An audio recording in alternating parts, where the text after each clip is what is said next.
Travis Scott is easily one of the biggest artists out in the modern day, and rightfully so. He's been making consistently good music for quite a while now, but he's yet to top, and I personally doubt he will ever top his 2015 release, Rodeo.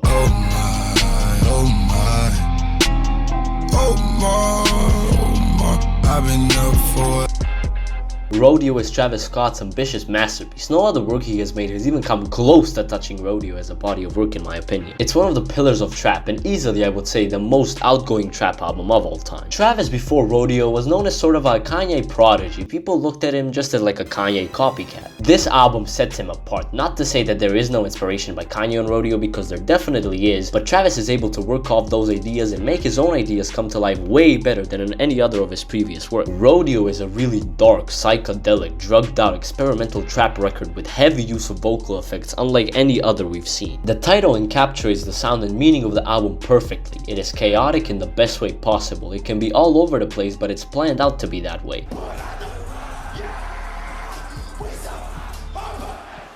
It isn't just Travis Scott, it's a group project with a dozen features that all contribute to the Rodeo. There isn't exactly much depth in the subject matter. Travis does kind of talk about his ambition in life before fame, but most of the lyrics and content on here is about drugs, women, and alcohol. Which is completely fair. This is one of the most drugged out albums I have ever listened to. It's full of dark synths with hypnotizing melodies and drums and surreal feeling instrumentation. Out of worldly would be the best way to describe it. It's just very trippy. This is especially noticeable on 90210, which I think is Travis' best song. It's extremely dark, mostly in the first part, hypnotic, and sounds grand, even though the song is literally about like just a porn star, like literally a porn star, like a prostitute. He makes it sound epic and scary, terrifying almost, with all the vocal effects he uses. This song also shows off an element that appears throughout the album: beat switches. The beat switches on Rodeo don't feel meaningless. It's all done to add to the feeling of the record, and they all sound great. Travis had production credits on all of the songs on here, which is clearly for the better. It feels like he had a bunch of ideas and was able to make them come to life on this record. Another key track from the album that features a beat switch is the track Oh My This Side. The first part of the song I think is the greatest thing Travis has ever made, and it feels so focused on what it's trying to do, but yet so sluggish. It feels extremely fucked up, so to say. That's the exact word to describe this song, but honestly it leaves me with a lack of words. It feels like you've taken 700 grams of ecstasy, promethazine, molly, NSD, and edibles all at the same time. But aside from it being so intoxicated, there are some extremely hard-hitting parts that I just can't help but staying face to, like, oh my fucking god, this is insane.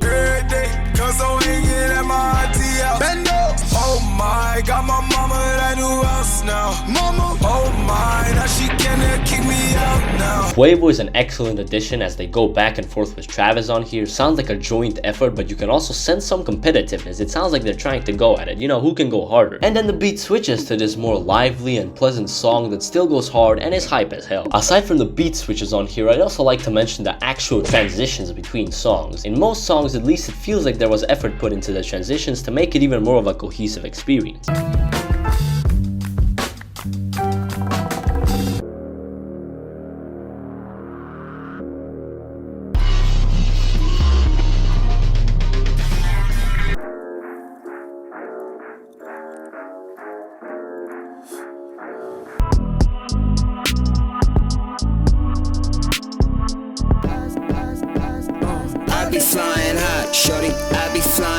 The songs on their own are great too. The most stripped back song on here ended up being the hit Antidote. Antidote is one of the weaker tracks for sure, but by no means is it a bad song. This is by far the greatest piece of work Travis has ever made and probably will ever make, so I'm kind of sad that he acts like Rodeo never happened. I've never seen him mention it in recent times, and even in the documentary that he did for Netflix, he just left it out. Maybe he knows it's his most complete album, but he's too scared to try anything like it again. Rodeo is so experimental and just so out there. If Travis did something like it today, I don't think the majority of his fan base would like it too much since he's too big time now. To name all of my favorite tracks on here, that will take way too long, so I'm just going to mention some songs that I haven't talked about yet that I feel like deserve a mention, whether they are in my favorite songs or not. Hey, before we get into the songs though, make sure you subscribe, right? Okay. The whole 7-track run from Before Rodeo to Rodeo is perfection. It's perfect party music while also sounding so stoned and psyched out. 3500 is the longest song in the record, which somehow manages to carry out its length of 7 minutes. In the verses, there is not much happening. It's actually a bit bland, I'd say, but Travis manages to make it work so well with the chorus. The chorus keeps on progressing more and more every time, and you just keep waiting for it. You want more of it. You want to hear what's gonna happen next. Impossible is the saddest song on the record, and you know what? I changed my mind. That is the description of fucked up. That song is actually fucked up. Just to get it up, parking lot full of foreign hoes on the regular. The vocal effects and autotune helps Travis Scott's sound actually destroyed on here. It sounds painful almost. The beat doesn't do much, but it's very spaced out and leaves so much space for Travis to really shine on here, which I think was the right creative decision. Maria I'm Drunk is another two-part song that features Young Thug and Justin Bieber.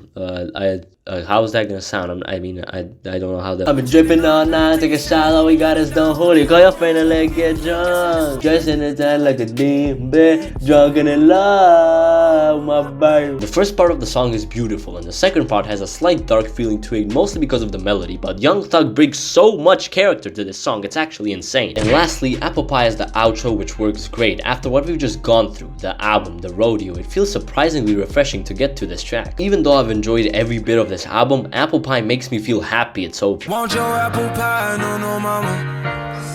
The lows on this album are really non-existent, and the highs are astronomically high. It sounds like this generation's anthem. It sounds like a chaotic rodeo where people are here to get drunk and high in order to make it through life and enjoy while doing it. It feels like an anthem to a generation of rebels and ambitious people who aren't scared to take a leap and make a risky decision. It feels like a masterpiece. For that, I'm gonna have to give it an extremely strong 9, and depending on the day or my mental state, probably a 10. It's the greatest trap album of all time and the classic. If you have enjoyed this video, leaving a like and subscribing will mean so much to me. Seeing that people do care about my content and actually enjoy it makes me happy, and it's my motivation to keep going. I've got some big content coming up, more music related stuff, more reviews, just anything that's really on my mind that I want to make a video on. Before, I have done a worst to best ranking of rodeo, but I will be deleting that video since it's absolutely awful. The list is terrible. I'm gonna be redoing that video. It's gonna be out tomorrow. But yeah, I'm glad you've enjoyed, and I guess I'll see you guys next time.